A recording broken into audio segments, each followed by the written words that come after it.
સોળ સોમવારની વ્રત કથા। આ વ્રત શ્રાવણ માસના પ્રથમ સોમવારથી કરવાનું હોય છે। વ્રત કરનારે આ દિવસે વહેલા ઉઠીને સ્નાન કરવું અને પછી 4 દોરા લઈ થોડા થોડા અંતરે 4 ગાંઠવાળી ગળામાં પહેરવો। મહાદેવજીના મંદિરે જઈ પૂજા કરવી, વાર્તા સાંભળવી અને હાથમાં ચોખા રાખી મનમાં ઓમ નમઃ શિવાય બોલવું। આ દિવસે ઉપવાસ કે એકટાણું કરવું। પૌરાણિક કથા અનુસાર એકવાર ભગવાન શિવ અને માતા પાર્વતીજી કૈલાસ પર્વત પર બેઠા બેઠા સોગટા બાજી રમતા હતા। કોઈ બાજી શિવજી જીતતા તો કોઈ બાજી માતા પાર્વતીજી જીતતા। આમ રમત ખૂબ જામી હતી। ત્યાં નિર્ણય કરનાર કોઈ ન હોવાથી હાર જીતનો ફેસલો થઈ શકતો ન હતો। એ સમયે કપિલદત્ત નામનો એક બ્રાહ્મણ ત્યાં આવ્યો। એટલે ભગવાન શિવે બ્રાહ્મણને કહ્યું, બ્રહ્મદેવ, અમારી રમતનો નિર્ણય તમે કરો। હારેલાને હાર્યો કહેજો, જીતેલાને જીત્યો કહેજો। એક બાજી પૂરી થતાં શિવજીએ પૂછ્યું, બોલો કપિલદત્ત, અમારામાંથી કોણ જીત્યું? બ્રાહ્મણે કહ્યું, પ્રભુ તમે જીત્યા અને માતાજી હાર્યા। બીજી બાજી પૂરી થતાં શિવજીએ ફરી એ જ પ્રશ્ન કર્યો અને બ્રાહ્મણે ફરી એ જ જવાબ આપ્યો કે પ્રભુ તમે જીત્યા અને માતાજી હાર્યા। ત્રીજી વાર બાજી પૂરી થતાં ફરી કપિલદત્તે એ જ જવાબ આપ્યો કે ત્રિલોકીનાથ જીત્યા અને માતા પાર્વતી હાર્યા। હકીકતમાં ત્રણેય બાજી માતાજી જીત્યા હતા। શિવજીના ક્રોધથી બચવા બ્રહ્મદેવ 3 વાર ખોટું બોલ્યા હતા। આથી માતા પાર્વતી ક્રોધાયમાન થયા અને બ્રાહ્મણને શ્રાપ આપ્યો અને કહ્યું, હે બ્રહ્મદેવ, તમારી ખોટું બોલવાની હદ થઈ ગઈ છે। જાઓ, તમને હું શ્રાપ આપું છું કે તમારા આખા શરીરે રક્તપિત્તીઓ કોડ નીકળે। જગતજનની મા પાર્વતીનો શ્રાપ ક્યારેય પણ મિથ્યા જાય નહીં। આંખના પલકારામાં તો બ્રહ્મદેવના શરીરે કોડ ફૂટી નીકળ્યો। બ્રહ્મદેવે માતા પાર્વતીને ખૂબ કાલાવાલા કર્યા। ભગવાનને ભોળાનાથને પણ વિનંતી કરી, પરંતુ બધું વ્યર્થ હતું। થોડીવાર પછી શંકર પાર્વતી અંતર ધ્યાન થઈ ગયા। બ્રહ્મદેવ તો ત્યાંથી દુઃખ દર્દથી પીડાતા ચાલી નીકળ્યા। રસ્તામાં લોકોને કોઢિયા બ્રહ્મદેવનું દુઃખ દર્દ જોઈ લોકોને દયા આવતા તેને ભગવાન શંકરને રીઝવવાની સલાહ આપી। આથી કપિલદત્ત દુઃખ દર્દથી પીડાતો ભગવાન શંકરનું તપ કરવા જંગલ તરફ ચાલવા લાગ્યો। રસ્તામાં તેમને એક ગાય મળી। ગાયે પૂછ્યું, હે બ્રહ્મદેવ, તમે કઈ તરફ જઈ રહ્યા છો? ત્યારે બ્રહ્મદેવે કહ્યું, માતા પાર્વતીના શ્રાપનું નિવારણ કરવા માટે ભોળાનાથનું તપ કરવા ઘોર જંગલમાં જાઉં છું। ત્યારે ગાયે કહ્યું, હે બ્રહ્મદેવ, મારું દુઃખ પણ સાંભળતા જાઓ। મારા આંચળ દૂધથી ફાટું ફાટું થઈ રહ્યા છે, પણ નથી મારા વાછરડા ધાવતા કે નથી માલિક દૂધની શેર કાઢતા। માટે બ્રહ્મદેવ મારા પાપનું નિવારણ પૂછી લાવ્યો। ગાયની વાત સાંભળી કપિલદત્ત આગળ ચાલ્યો। રસ્તામાં એક ઘોડો મળ્યો। બ્રહ્મદેવને જોઈ ઘોડો બોલ્યો, હે બ્રહ્મદેવ, તમે કઈ તરફ જઈ રહ્યા છો? ત્યારે કપિલદત્તે પોતાની કથની સંભળાવી। ત્યારે ઘોડાએ કહ્યું, હે બ્રહ્મદેવ, મારું દુઃખ પણ સાંભળતા જાઓ। મારી પીઠ ઉપર હીરા મોતીની પલાણ છે, પરંતુ મારા કોઈ પાપના કારણે મારા પર કોઈ સવારી કરવા તૈયાર થતું નથી। તો મારા દુઃખનું નિવારણ પણ ભોળાનાથને પૂછી લાવજો। ત્યાંથી આગળ ચાલતા કપિલદત્ત થાક ખાવા માટે એક આંબાના વૃક્ષ નીચે આરામ કરવા બેઠા અને અચાનક આંબાને પણ વાચા ફૂટી અને આંબો બોલ્યો, હે બ્રહ્મદેવ, મારું દુઃખ સાંભળતા જાઓ। મારા પર સરસ કેરી આવે છે, પણ કોઈ ખાઈ શકતું નથી। ખાય છે તો તરત તેને મોત થાય છે। માટે હે બ્રહ્મદેવ, મારા પાપનું પણ નિવારણ પૂછી લાવજો। આરામ કરી કપિલદત્ત આગળ ચાલ્યો। તેણે આગળ ચાલતા એક સુંદર તળાવ જોયું। તળાવનું જળ શીતળ અને સ્વચ્છ હતું। આથી તે પાણી પીવા તળાવમાં ઉતર્યો। એક મગર કાંઠે આવી બોલ્યો, હે બ્રહ્મદેવ, કઈ તરફ જાઓ છો? ત્યારે કપિલદત્તે પોતાની કથની સંભળાવી। ત્યારે મગર બોલ્યો, હે બ્રહ્મદેવ, મારું દુઃખની પણ વાત પણ સાંભળતા જાઓ। બ્રહ્મદેવ, હું આ શીતળ જળમાં તો રહું છું, પણ મારા આખા શરીરમાં બળતરા થાય છે। હું સહન કરી શકતો નથી, તો મારા આ પાપનું નિવારણ પણ ભગવાન ભોળાનાથને પૂછી લાવ્યો। સારું કહી કપિલદત્ત એક ઘનઘોર જંગલમાં પ્રવેશ્યા। એ જંગલમાં એક આવવરુ શિવજીના મંદિરમાં એક પગે એકાગ્રતાથી શિવજીનું તપ કરવા લાગ્યા। કપિલદત્ત જળ ફળ કશું લેતા નથી। આવું ઘોર તપ જોઈ ભોળાનાથ પ્રસન્ન થયા અને બ્રહ્મદેવને દર્શન આપ્યા અને કહ્યું, હે બ્રહ્મદેવ, હું તારી ભક્તિથી પ્રસન્ન થયો છું। તારે જોઈએ તે માંગ। માંગે તે આપું. કપિલ દત્તે કહ્યું, હે ભગવાન, મને માતા પાર્વતીના શ્રાપથી મુક્ત કરો, મારો કોઢ મટાડો. ભગવાન ભોળાનાથ બોલ્યા, જો તું શ્રદ્ધાપૂર્વક 16 સોમવારનું વ્રત કરે તો તારો કોઢ દૂર થશે અને માતાજીના શ્રાપમાંથી મુક્ત થઈશ. કપિલ દત્તે પૂછ્યું, પ્રભુ, આ વ્રત કઈ રીતે થાય છે તે મને કૃપા કરીને વિગતે કહો. ભગવાન ભોળાનાથે કપિલ દત્તને વ્રતની વિધિ જણાવી અને કહ્યું, આવી રીતે શ્રદ્ધાપૂર્વક વ્રત કરી વ્રતનું ઉજવણું કરીશ એટલે તારું શરીર કંચન જેવું થઈ જશે. મહાદેવજીના ચરણોમાં પ્રણામ કરી બ્રાહ્મણે ગાયના દુઃખની વાત કરી અને તેના પાપનું નિવારણ પૂછ્યું. ત્યારે ભોળાનાથ બોલ્યા, ગયા જન્મમાં ગાય એક સ્ત્રી હતી. ગુસ્સામાં તે સ્ત્રીએ તેના ધાવતા બાળકને તરછોડ્યો હતો. તે પાપના ફળરૂપે આ જન્મે કોઈ તેનું દૂધ પીતું નથી. તું એના આંચળમાંથી દૂધ દોઈ શિવલિંગ ઉપર અભિષેક કરજે એટલે તેનું દુઃખ દૂર થશે. ત્યાર પછી બ્રાહ્મણે ઘોડાના પાપનું નિવારણ પૂછ્યું. ઘોડાના પાપના નિવારણ માટે પ્રભુ બોલ્યા, ગયા જન્મમાં ઘોડો એક વાણિયો હતો. એણે ખોટું બોલી ખોટા તોલમાપના ત્રાજવાથી લોકોને છેતરી પાપના પોટલા બાંધ્યા હતા, લોકોના લોહી ચૂસ્યા હતા. એટલે આ જન્મે તેની આ દશા થઈ છે. માટે તું જઈને મારું સ્મરણ કરી તેના પર સવારી કરજે, આથી એનું દુઃખ દૂર થઈ જશે. પછી કપિલ દત્તે આંબાના પાપનું નિવારણ પૂછ્યું. ત્યારે ભોળાનાથે કહ્યું, ગયા જન્મમાં આંબો એક કંજૂસ, લુચ્ચો અને લોભિયો માણસ હતો. એણે સાચું ખોટું કરી પુષ્કળ ધન ભેગું કર્યું હતું, પરંતુ દાન પુણ્યના નામે ખોટી કોડી પણ વાપરી ન હતી. તું જઈને આંબાના થડ નીચે ખોદજે, નીચેથી ધનના ચરુ નીકળશે, તેમાંથી પુણ્ય કાર્ય કરજે.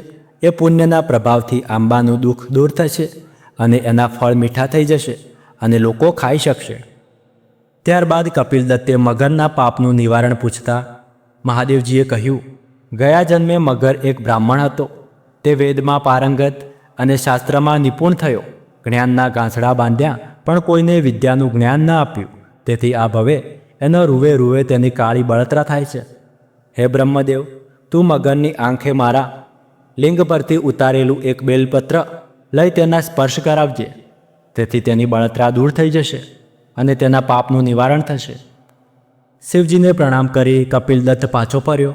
પહેલાં મગરની પાસે ગયો અને તેના પાપનું નિવારણ કરતાં મગરનું કષ્ટ દૂર થયું.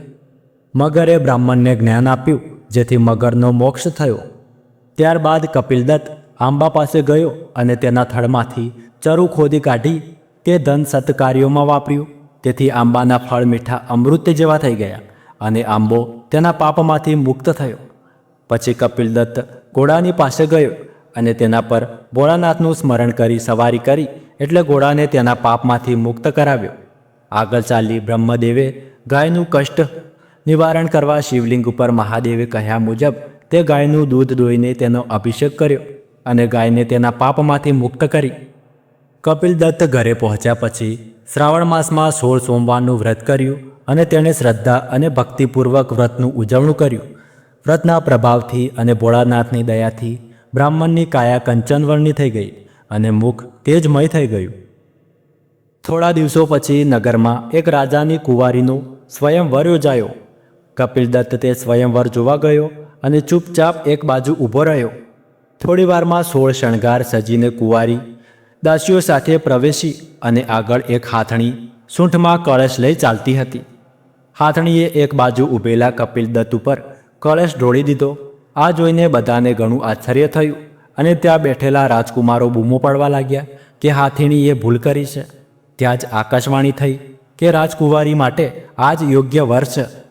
રાજાએ રાજકુંવરીને ધામધૂમથી કપિલ દત્ત સાથે પરણાવી અને યોગ્ય પહેરામણીઓ આપી.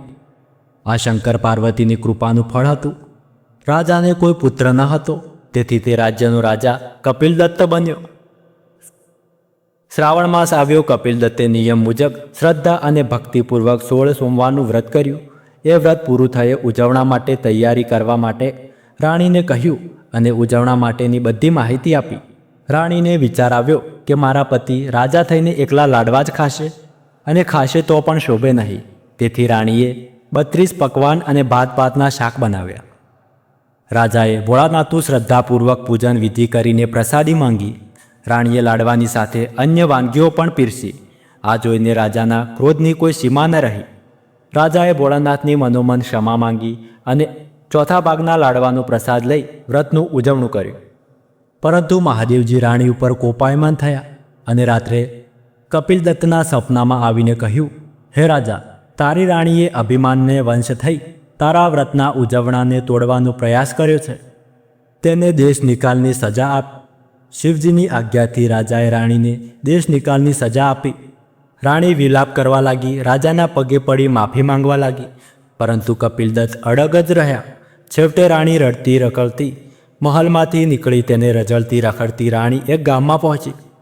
એક ડોશીમાં ત્યાં રેંટીઓ કાંતી રહ્યા હતા.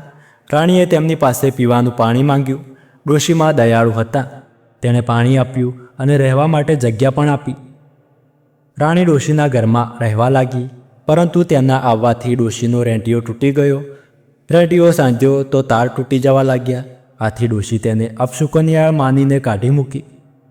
ભાગ્યને દોષિત માની રડતી રડતી રાણી એક ગાંચણના ઘરે ગઈ. ગાંચણે તેને મફતના ભાવમાં દાસી તરીકે રાખી લીધી. પરંતુ ત્યાં પણ એવું થયું. રાણી આવવાથી ગાંચી માંદો પડ્યો. તેના બળદનો પગ ભાંગી ગયો. ધાણીમાંથી તેલ ઓછું નીકળવા લાગ્યું. આથી ગાંચણે પણ રાણીને અભાગણ કહી કાઢી મૂકી. આગળ ચાલતા રાણીએ માલણને ત્યાં આશરો લીધો, પરંતુ સંજોગોવશ ત્યાં પણ બગીચાના ફૂલો કરમાઈ ગયા અને છોડવાઓ બળી ગયા. માલણે રાણીને અભાગી માનીને ત્યાંથી પણ કાઢી મૂકી. રખડતી રખડતી રાણી ગામના પાદરે આવેલા એક કૂવા પાસે પહોંચી. તેને તરસ લાગી હતી. પાણી સિંચતી પિન્હારીને પાણી પીવડાવવા માટે કહ્યું. પિન્હારીને દયા આવી. જ્યાં તે પાણી પીવડાવવા જાય છે ત્યાં જ તેનો ગળો ફૂટી જાય છે.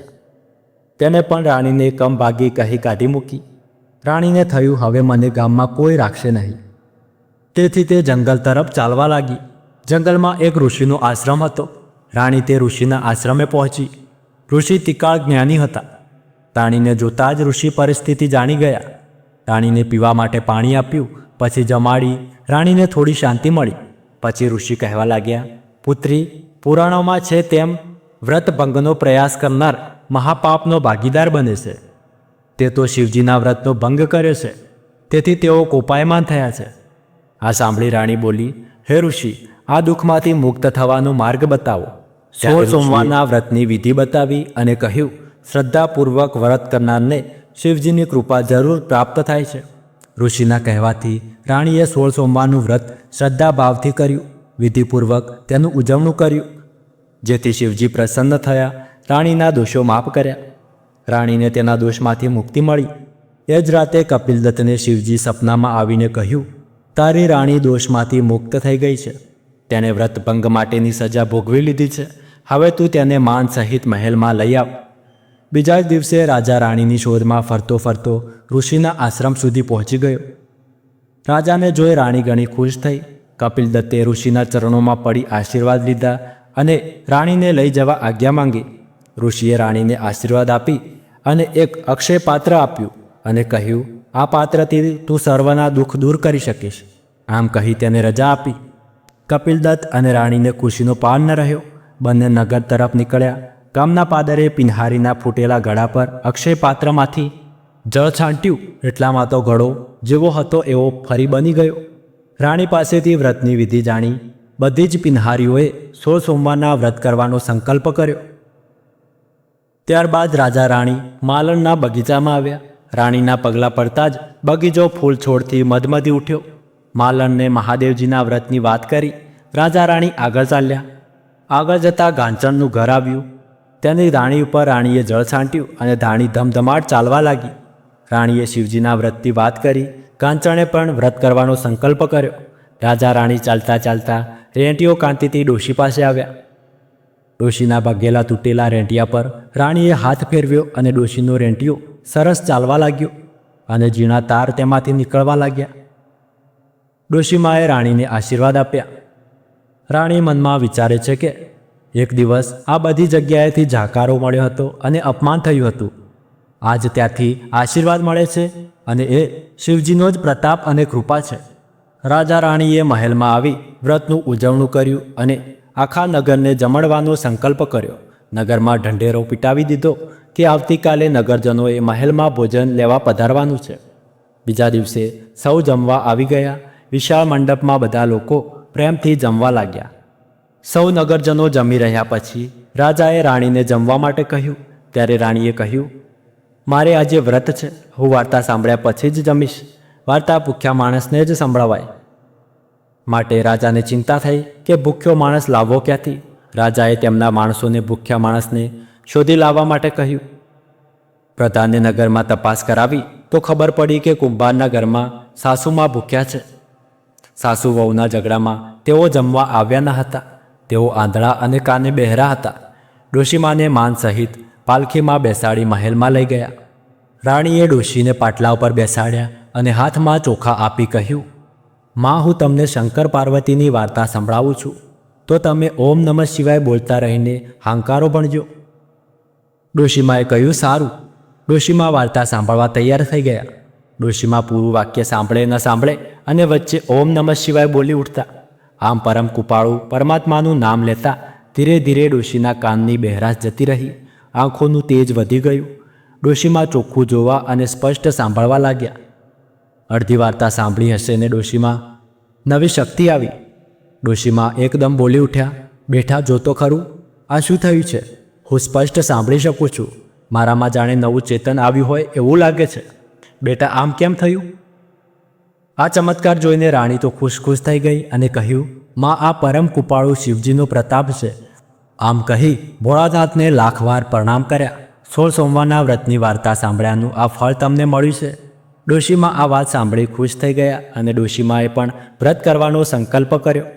રાણીએ ડોશીમાને વ્રતની વિધિ સમજાવી જમાડીને વિદાય કર્યા. ડોશીમાને આવી સ્થિતિમાં ઘરે આવતા જોઈ દીકરો વહુ પણ ખુશ થયા. આ બધી કૃપા અને પ્રતાપ ભોળાનાથનો છે એ જાણી તેમણે પણ વ્રત કરવાનો નિશ્ચય કર્યો. રાજા રાણીની શ્રદ્ધાપૂર્વકની ભક્તિ જોઈને ભગવાન શિવે તેમને એક સુંદર અને 32 લક્ષણો પુત્ર આપ્યો. પુત્ર મોટો થતાં રાજા તેને ગાદી સોંપી વનમાં તપ કરવા ચાલી નીકળ્યા. કુંવરે પણ નદી કાંઠે શિવજીનું ભવ્ય મંદિર બનાવ્યું અને ભક્તિ કરવા લાગ્યો. અને વનમાં રાજા રાણીને વર્ષો સુધી શિવજીની આરાધના કરતાં કરતાં અને તપના બળે વૈકુંઠ લોક પામ્યા. હે ભોળાનાથ, તમે જેવા કપિલદત્તને અને તેની રાણીને તથા આંધળી ડોશીને ફળ્યા એવા વ્રત કરનાર અને ભક્તિપૂર્વક શ્રદ્ધાથી વાર્તા સાંભળનાર સૌને ફળજો. જય શંકર, જય મહાદેવ, જય પાર્વતીજી. ઉભારો મિત્રો, હું તમને એક રિક્વેસ્ટ કરું છું કે અહીંયા સુધી જો તમે કથા સાંભળી છે તો વિડીયોને એક લાઇક કરી લો. કોમેન્ટ બોક્સમાં હર હર મહાદેવ લખી લેજો. અને આવી જ ભક્તિમય કથા સાંભળવા માટે અમારી સાથે હંમેશા જોડાયેલા રહેજો. મળીએ આગળના વિડીયોમાં. ત્યાર સુધી ધન્યવાદ.